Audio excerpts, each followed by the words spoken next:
hanging out with history here in West Toronto Junction.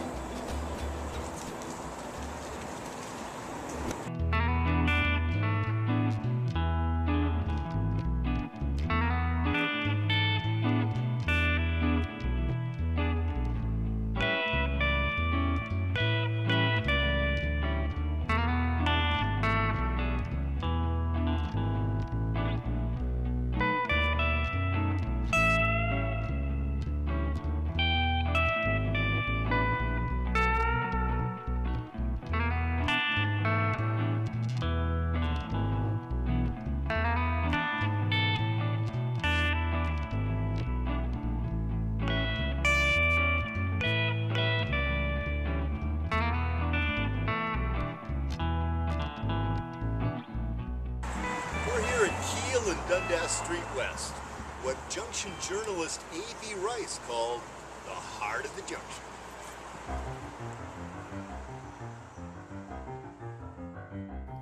It was here that a village became a railway town and then a city.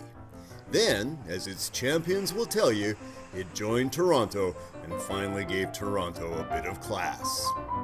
It's easy enough to return to those legendary days at the dawn of the 20th century.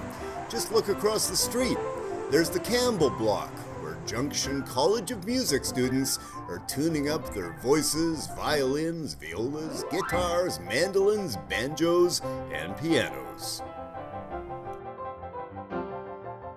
Short distance up Keele, craftsmen at the Heinzman Piano Factory are turning out some of the finest pianos on the continent. The intersection itself represents the First Nations trails that were the first junction in the Junction. Dundas Street was originally the Dundas Highway, built by Lieutenant Governor John Graves Simcoe's men in order to supply the army in the event of an American attack, and it was used for exactly that purpose 200 years ago in 1812. Years later, it was on this site too that the White Swan Tavern, also known as the Junction Hotel, crystallized the Junction's long and strange relationship with alcohol. And on this spot was laid the cornerstone of the most iconic building in the Junction, its post office and customs house. Subsequently, when the Junction joined Toronto in 1909, Toronto then became the only city in North America with 2 customs houses and ports of entry on the lake and by rail. Now, of course, like every other city in North America, it is a patchwork of parking lots and pigeons.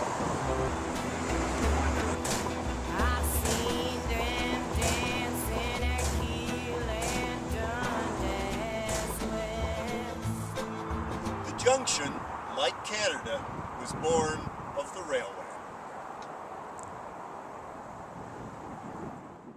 We're looking north along the eastern boundary between the Junction and Toronto, the Canadian Pacific Railway. Not just the Junction's boundary, but its core. For while the country was completed in the west, with the driving in of the last spike, it came together here in central Canada when the CPR brought its Ontario and Quebec lines here into the Junction. The Grand Trunk Railway was already here and would evolve into Canadian National and run the first line north to Georgian Bay. The boundaries of the Junction run along the railway tracks to north of St. Clair and across to Runnymede. South of us, they start just west of the Dundas West subway station and run to Jane Station, up Jane to Annette, along Annette to Runnymede, and north of St. Clair again at Roundtree. These are the boundaries of what A.B. Rice called the Little City, all 2,500 acres of it. Of course, now it's in the city of Toronto, north of High Park and north of Lake Ontario. I wanted to make a video that would give me an opportunity to record the story of this amazing place in the words of some of its best storytellers, many of whom are connected to the West Toronto Junction Historical Society. Then I thought, if that worked out, I could do other amazing stories across the country and eventually work my way back to British Columbia because my mom misses me.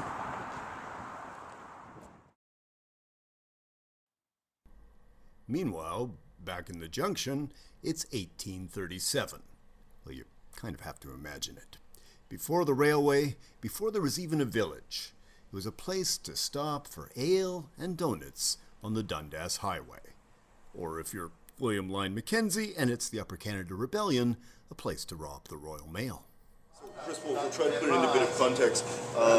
Mackenzie is about to march down Yonge Street. The night before, a lot of his troops had marched down from, they'd gathered at Montgomery's Tavern, which is basically a Yonge and Eglinton, and they'd marched down past the toll station at what's now St. Clair, down to practically Collins Street, practically the backyard of Maple Leaf Gardens, the old Maple Leaf Gardens.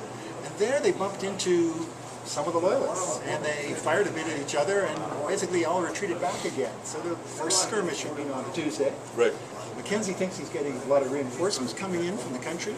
The loyalists in town or in Toronto, they're putting their people together at another tavern at Queen and Yonge. You could fight this whole battle on the subway practically. At different taverns, apparently. Different taverns, yeah. And it's on Wednesday that Mackenzie takes the opportunity. He rides with 40 guys all the way from Yonge and Eglinton, comes out what's now Davenport Road, and comes here to what's already the Junction, and where the stagecoach, he knows the stagecoach is going to be at 1:30 in the afternoon. Right, this is the Peacock Tavern. It's owned by a man by the name of James Farr. Mackenzie, as you say, with 40 to 50 men, robs two guys who have stopped for a beer, robs them of their money, their horses, and their coffee, I think, establishing a very important precedent. Probably that's what led ultimately to Coffee Time setting up. No donuts? No donuts. That was later in the day, actually. History doesn't relate yet. Not yet. And then the coach comes in. The driver is a little bit surprised to see 40 to 50 men.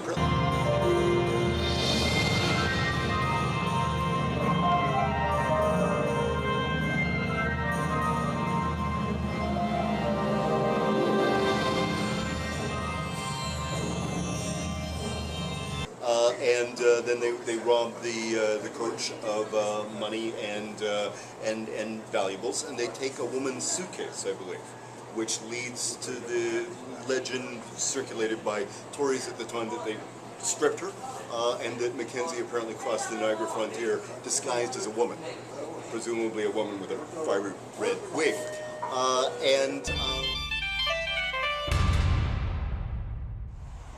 first organized entertainment in the Junction, other than William Lyon Mackenzie robbing the Royal Mail, was the Carleton Racecourse.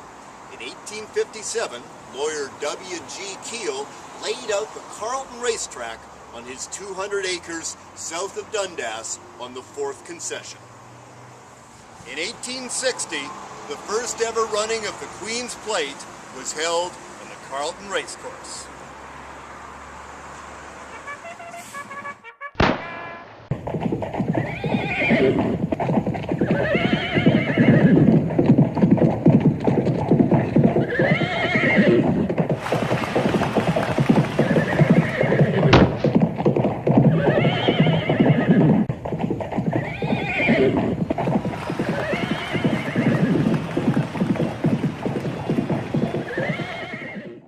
The first Queen's Plate was won by jockey Charles Littlefield riding Don Juan, because the Queen is sometimes amused by a little horsing around.